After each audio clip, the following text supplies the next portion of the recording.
Chapter 1. A Strange Discovery. Marigold Pendergrass liked her life quiet. Her cottage sat at the far edge of Candlewick Hollow, where the Yorkshire moors stretched into misty grey mornings, and the air smelled faintly of lavender and wood smoke. She taught charms to the local children 3 days a week, brewed tea strong enough to wake trolls, and led the knitting circle at the village pub every Thursday. But on the morning she found the body of Thaddeus Nettlebed, life became much less quiet. It was an accident, she told herself at first.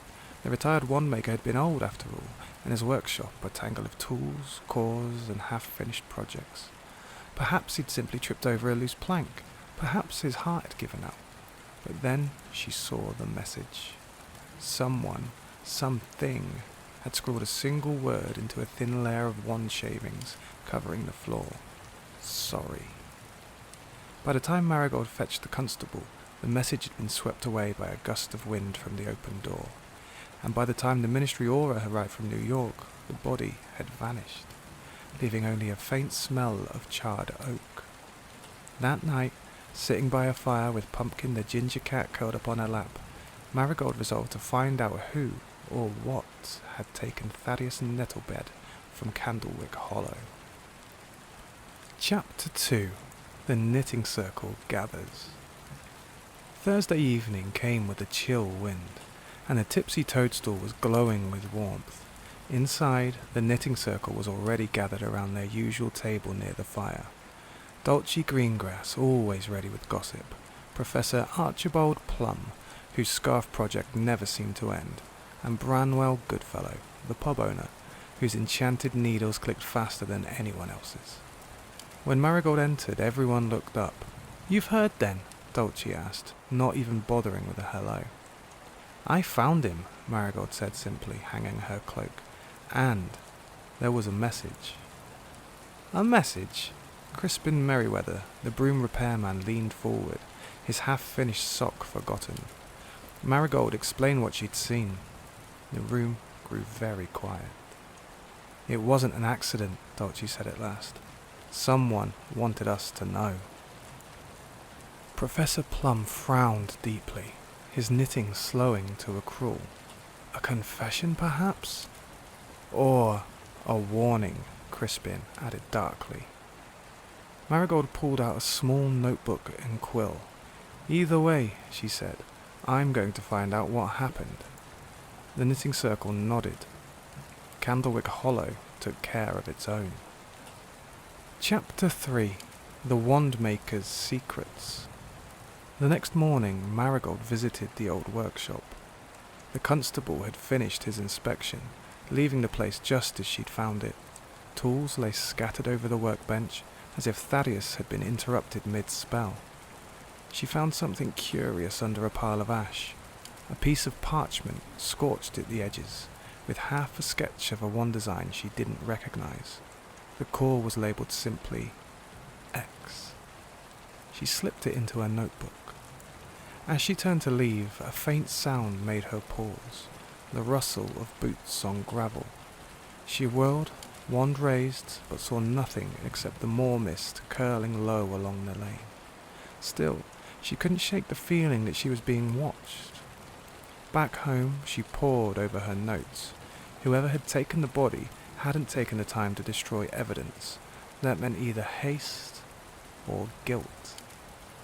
Pumpkin flicked her tail thoughtfully. Marigold smiled grimly. "Yes," she said to the cat, "we'll pay a visit to the market tomorrow." Chapter 4. The Market Whispers. Saturday's market was bustling, its stalls bright with floating lanterns and enchanted produce. Marigold drifted from booth to booth, listening. The baker whispered to the butcher that Thaddeus had been working on something powerful. The potion seller swore she'd sold him rare moonstone dust just last week. Then Mavis Finch, the owlery keeper, tugged Marigold aside. "I saw someone outside his workshop that night," Mavis said, eyes shining. "A hooded figure, fancy cloak, standing right by the door." "Did they go in?" Marigold asked. "Not that I saw, but I heard shouting." That night, over tea, Marigold copied everything into her notebook. Someone had wanted whatever Thaddeus was making, and badly enough to risk being seen. Chapter 5: Clues at the Market. The next day the market was still buzzing. Marigold lingered by the apothecary's stall, where she spotted a scrap of parchment on the ground. A receipt for a chimera scale powder, sealed with Thaddeus Nettlebed's mark, and under special order requested by, was written, Professor Archibald Plum. That night at the knitting circle, Marigold watched Plum closely. He seemed distracted, winding and unwinding his rainbow scarf. Her notebook gained a new entry. Find out what Professor Plum is hiding. Chapter 6: Secrets over Butterbeer. The tipsy toadstool was lively that evening, but Marigold's mind was on the receipt. Professor, she said, waving him to her table. Why was your name on the receipt for chimera scale powder? Plum blinked. Ah, yes. I asked Thaddeus to craft a wand with it, strictly experimental, but he refused to finish it. Said the core was too unstable. When was this? A week before he died. Marigold believed him, but her list of suspects was growing, not shrinking. Later that night, she found a scorch mark on her doorstep, a jagged X. Someone wanted her to stop investigating. Chapter 7: A Hex in the Night. Near midnight, a sound woke her, a crack from the lane. A cloaked figure darted past. Marigold shouted, ducked as a stunner hit her windowsill, and scrambled to the door. By the time she reached it, the lane was empty. The next day she inspected the scorch mark. A standard stunning spell. A warning, not an attempt to kill. That evening she visited Crispin's shop. He admitted he'd seen someone lurking by the workshop, small and quick, wearing a cloak just like Dolce's.